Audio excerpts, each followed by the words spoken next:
Hi, my name is Melissa van Dijk and this video is about what comes first, your serum or moisturizer. Now if you're here for the short answer, then your serum comes first and then you're going to apply your moisturizer on top. However, nowadays, with the different skincare brands, marketing terms and also different formulations, it can be very confusing, since sometimes your serum can have also a thicker texture, and then also depending also on what moisturizer you're using, you still feel like, oh, maybe I should use my moisturizer first and then the serum on top, or vice versa. Then this can be very confusing. I do get it. I do have the experience myself whenever I'm also new to a new skincare brand and also their products. So figuring out what also comes first can also basically help you based on your experience and also what you're trying. However, I also do want to go over the general steps in the skincare routine so that you already have like a general idea of how you can also layer them. And then I want to go specifically into my little examples that I have in front of me when it comes to the serums as well as moisturizers.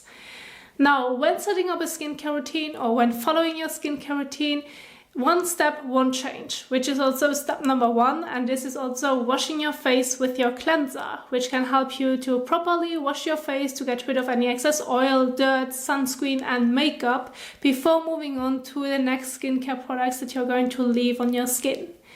Then after you have cleansed your face, you can move on to your second step, which is an hydrating and soothing toner, which can help you to replenish the skin, basically gives back what the skin needs after you have cleansed your face, but at the same time can also help you to remove any residue like leftovers maybe of your makeup or sunscreen, just in case, and it also can help you to break it down. But please don't confuse. Cleanser and toner are 2 different steps. Please don't replace your toner from your cleanser. That's really important. Then your third step is going to be your leave-on exfoliating acid, which can also help you to remove the dead skin cells on the skin surface so that you also will have a smoother skin texture. And then you can also move on to your serum that you want to include. Then use your moisturizer on top. And then lastly, during the day or when being exposed to the sun, don't forget your sunscreen. And then you also would move on maybe to your primer and makeup application, depending also on what you prefer. But those are like the general steps.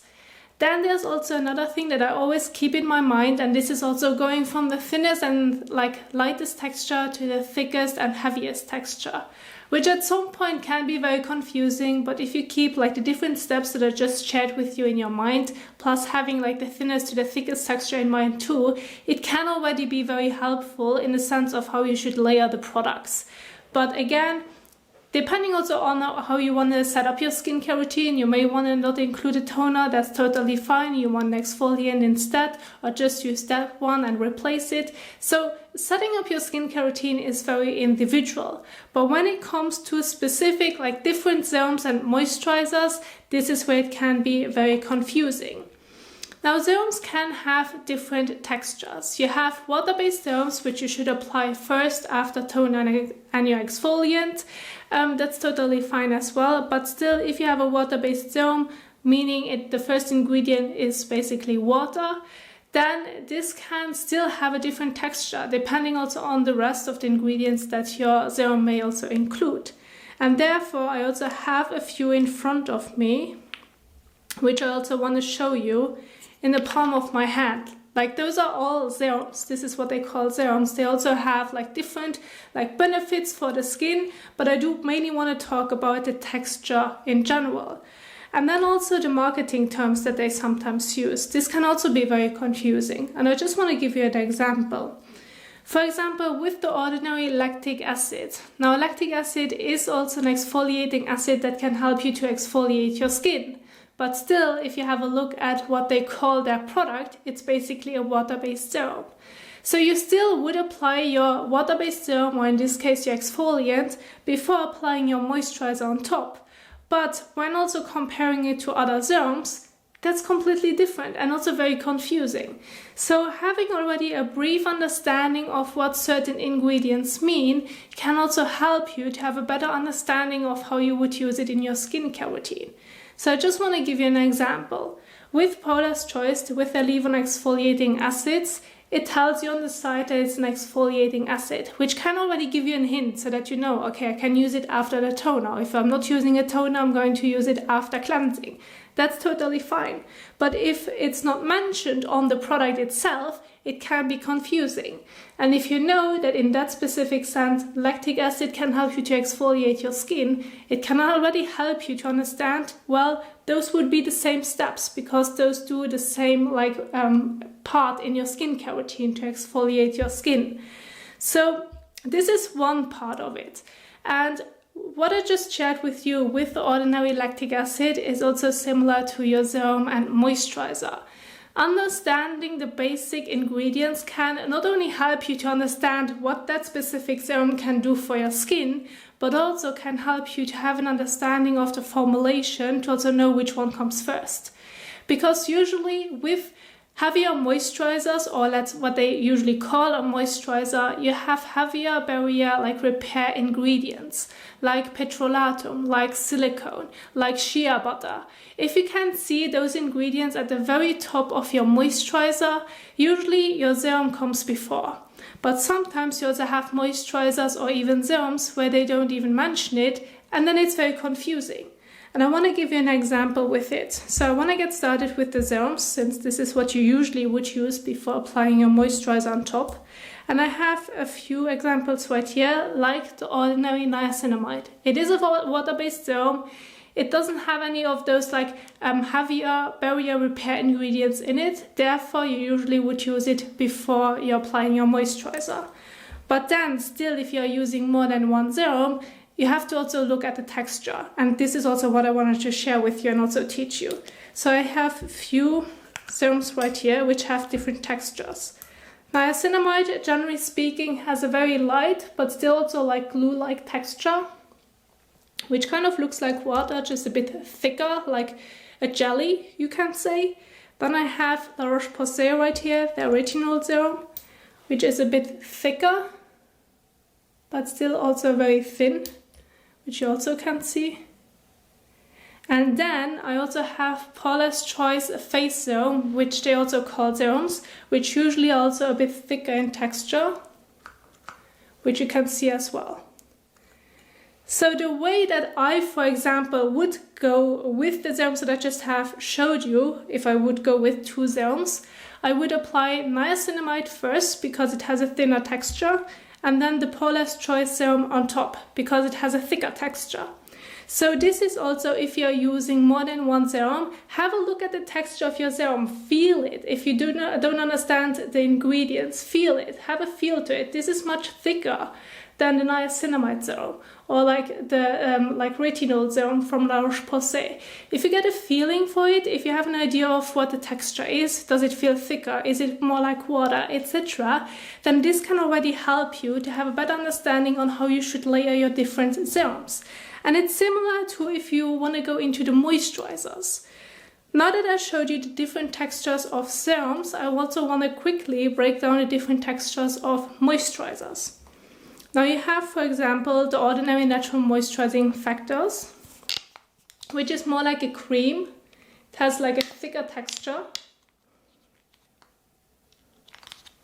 like so. Then you have, for example, La Roche-Posay, which is more like a lotion or a very, very light moisturizer. Then you also have Face Theory, which is a gel moisturizer, which is even lighter and thinner in texture. And then you also have very, very thick moisturizers like this, which are very rich and heavy.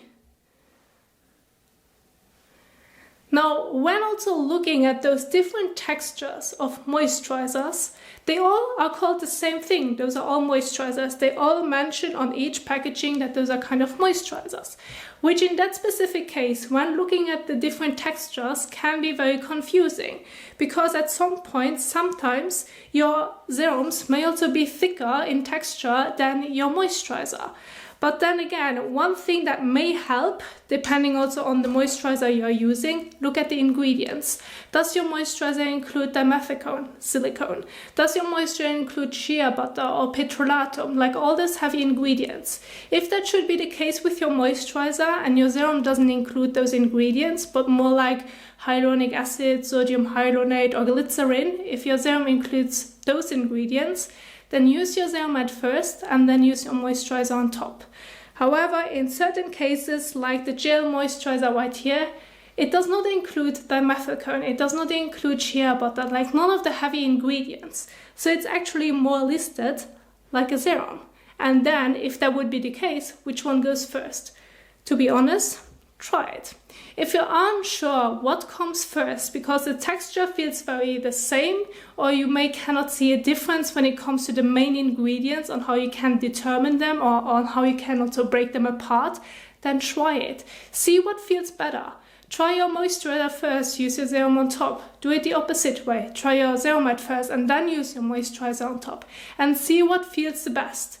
If you like your moisturizer at first and then apply your serum on top, if that feels great for you, if it also can give you what you were expecting, stick to it. There's not really like right or wrong, because sometimes with certain marketing like terms when it comes to moisturizers or what they are called also different serums, there's not really like a direction to what a moisturizer should include or what a real serum is. So therefore, trying it out, see what feels the best on the skin is the best experience that you can have.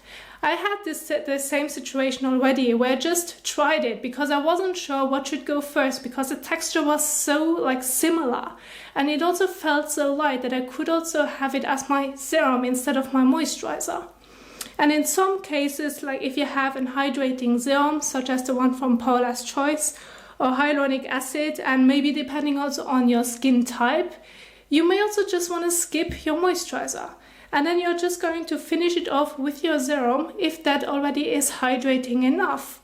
Using a moisturizer, depending on your skin, depending on what else you're using in your skincare routine and also how it feels on the skin, using a moisturizer may not even be needed anymore. Like for example, if I'm going to use a toner as well as an hydrating serum, and then during the day I'm just going to apply my sunscreen on top, then this is already in some cases enough for me. But this is also very individual. You have to feel it and you also have to see what feels the best. And I want to give you an example now with the serum that I'm going to apply, where you can decide whether or not you're going to use a moisturizer afterwards. Let's say I have really dry skin and I want to add hydration to my skin. Then I would go ahead and use, for example, hyaluronic acid. So I'm going to use a bit of hyaluronic acid after I have washed my face. Also on my face. Gently also apply it to my skin. If you're new to a product and you want to figure out what feels the best for your skin and what your skin actually needs. So once you have, for example, applied your first new product, which in this case would be hyaluronic acid, see how your skin feels. Does your skin feel good? Does your skin feel still dry? Do you think that your skin needs a moisturizer afterwards? Or do you think that you can leave it as it is? Then that's very individual. There's no right and wrong. It's not a must to use a moisturizer afterwards. You have to listen to your skin and see how your skin is going to respond to the different products you're including in your skincare routine. So let's say, oh, my cheeks are feeling still a bit dry, or like it's not really enough. Okay, great, that's fine. Just go ahead, use your moisturizer on top. And again, have a look at the ingredients. Have a look at the products that you're using. You can also use, if you're new to skincare products, use your new skincare products individual, like use them alone so that you have an idea of the feeling that you're currently dealing with. Because not every serum feels the same. So now I have also added the moisturizer on top. And it feels great. It feels not too heavy, not too greasy, not too sticky. It just feels very comfortable on the skin. And I do feel like, for example, with the combination that I used right now, that this also is a great combination. But again, I can't tell you if you have to use a moisturizer afterwards. I can't tell you if you have to also use a serum and then a moisturizer together. You may just need one of them, or you may need to combine them.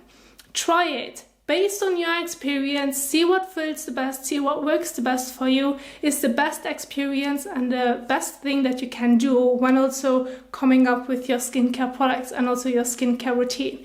No one can really tell you what's right and wrong because you are the one that's wearing it, you are the one that's going to use the products, and you have to be satisfied with what it does for your skin. And therefore, always adjust it based on your needs and also how it feels on the skin. And that's the right thing that you can do for your skin. So this is basically what I wanted to share with you, that you have to look into certain ingredients. It can be very basic, but if you have a general understanding of the ingredients, this can be very helpful. If you have no idea about the ingredients, go based on the textures, try both ways. Use the products alone, see what it feels, and then based on that, adjust it to your needs and also what feels good on the skin.